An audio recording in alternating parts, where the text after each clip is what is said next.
Hi, I'm Ryan. Today I'm going to walk you through how I automated the dust collection in my 280-ish square foot production shop that I have next to my house here. I had a couple key requirements for this. I wanted HEPA filtration, I wanted a Cyclone, and I needed it automated. I looked at a ton of different options. I'm going to walk you through that today, show you exactly what I built, how it all works, and why I think this is the cheapest, most efficient, best dust collection solution you can buy, at least in Canada. But this general setup can be procured pretty much anywhere, and it's an excellent addition to any small shop. Okay, so the heart of this system is this Magnum 2 horsepower, 220 volt. I think it draws 7 amps. I have it plugged into a 15 amp circuit. When I bought it, it came on a cart. It was one of the kind of plastic bag units with the big dust bag on top. I bought that because it was the cheapest, and the only models of that kind they offered here had 1 micron filters, and I was pretty dead set on getting a HEPA filter, so that proved to be the cheapest way to buy the unit. So I bought that. I mounted it up on the wall here, as you can see, just a piece of plywood that I used, and so I just screwed it to that sheet of plywood and then bolted the whole thing up on the wall. I tried to do it myself. I dropped it. It bent the crap out of the intake nozzle here, so that was a bit of a whoopsie. Ended up having to get some help from my wife, who often doubles as my shop helper. But yeah, we got it mounted up there and got the intake flange bent back normal, and everything is good. As I mentioned, I wanted a HEPA filter, so I looked around. There's 2 kind of main tool companies in Canada that sell these types of tools. One is Busy Bee, they have a Craftex line, and the other one is KMS. They sell Magnum and King Canada tools, or King Industrial. I've done a fair bit of research. I'm pretty sure these are the same models that you can get in the States as Grizzly or Jet. They're available to ship to Canada, but it's really expensive, and shipping things this big and this heavy is not a great idea if you don't have to. But yeah, so this Magnum HEPA filter fits on this perfectly, obviously because it's a Magnum dust collector. So I bought the filter. I think the filter cost $500. The dust collector cost about $600. This is about $1,100 for the unit. So one thing that was really important to me with this was to have a Cyclone and a bucket. I'd been using a dust deputy with a 5-gallon pail and a shop vac. When I'm using my planer, that was just a nightmare. It filled up all the time. Since moving on from that, I've kind of gotten some bigger tools. Now I have the full 8-inch jointer, have the cabinet saw. I really wanted something that wouldn't fill up quite as much. So ideally I would have had maybe a 20 to 30-gallon pail, but there wasn't really anything available. So I bought from Busy Bee in Calgary this Oneida 5-inch intake, 6-inch output Cyclone that comes with this 15-gallon kind of rigid paper material bin. It works great. It fills up, if I'm planing or if I'm jointing, it fills up fast enough, but it's pretty good. I can usually make it a day or so if I'm working pretty heavily in here, not doing a ton of planing. But yeah, it fits the bill and works pretty good. If you took a look around my shop and you didn't know that I had been married for 14 years and had 2 kids, that I might lack commitment, I'm afraid to make anything permanent here. I've run most of my 220 power and conduit on the outside of the drywall. I didn't want to commit to expensive duct work. I initially started using it with just a 20-foot hose or whatever I dragged around. It was a nightmare. It's always tripping over it with the thing on the cart. It just was not for me. So I quickly discovered that I was going to want to hard mount this for as many tools as possible. I looked into getting 5-inch PVC. I got some ridiculous price, like $600 for a 10-foot piece. I think, didn't explore that any further. I got a quote done for some custom metal, I think it was 26 gauge ductwork from a place here in town. Hummed it on that. It was a bit expensive. I can't exactly remember what, maybe $600 or $800.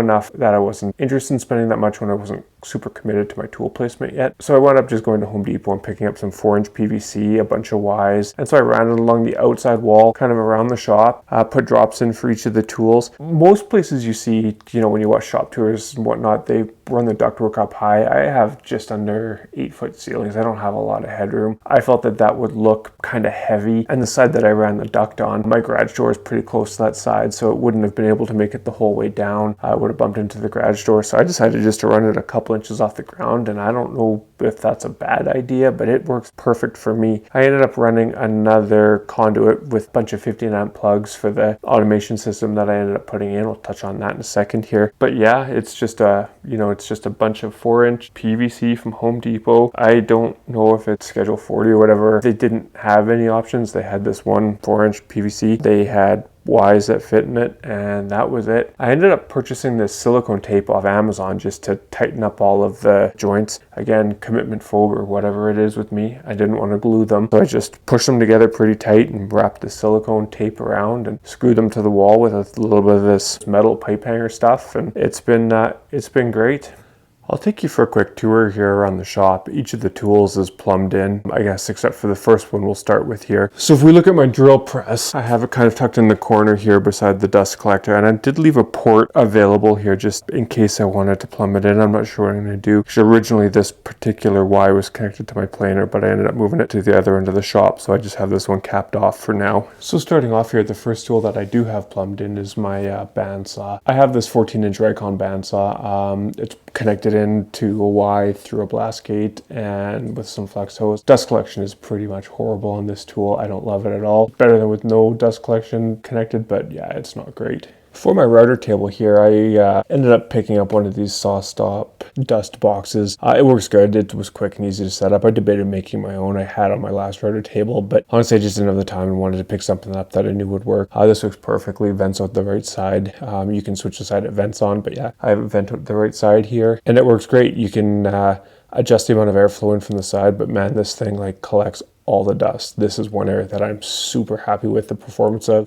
With my old router table, I just had it kind of connected to my shop vac, and it was a disaster. Didn't pick up much. But right now, this thing, one of the best in the shop for dust collection for sure. I don't even have to connect the vacuum to the fence. It just seems to get almost everything most of the time. Pretty impressed. Okay, moving over to the SawStop, the cabinet saw here. I just have the dust port connected up. There's a blast gate coming off of a Y under the infeed table here. This is a little bit hard to show, but I have a couple Ys, one that connects to the router table, one that connects to the SawStop, and then at the end here I have this connection for this pipe that I use for the jointer and the planer. I just drag it over when I need to. I had a 10-foot piece of hose. I didn't want to waste it, so I just bought another 10-foot piece of hose and use this coupler. It's a bit annoying, it snags on things, but honestly, I just drag it across the open floor here to plug into the planer or the jointer. One thing I'm going to buy is one of the floor cleaning kit. That might change my mind on this hose joint, but for now, works perfectly. Not exactly part of the dust collector, but it's part of my dust management system, call it. I have a Festool CT26 that I picked up off of Marketplace months and months ago. Got a really good deal on it. It came with a Cyclone, but I just don't need it. So it lives under the wing of my table saw here and has an extension cord plugged in and runs up to one of these dust boom arm thingies from Lincoln Street. Works awesome. That was a real great addition to the shop. Really happy with that.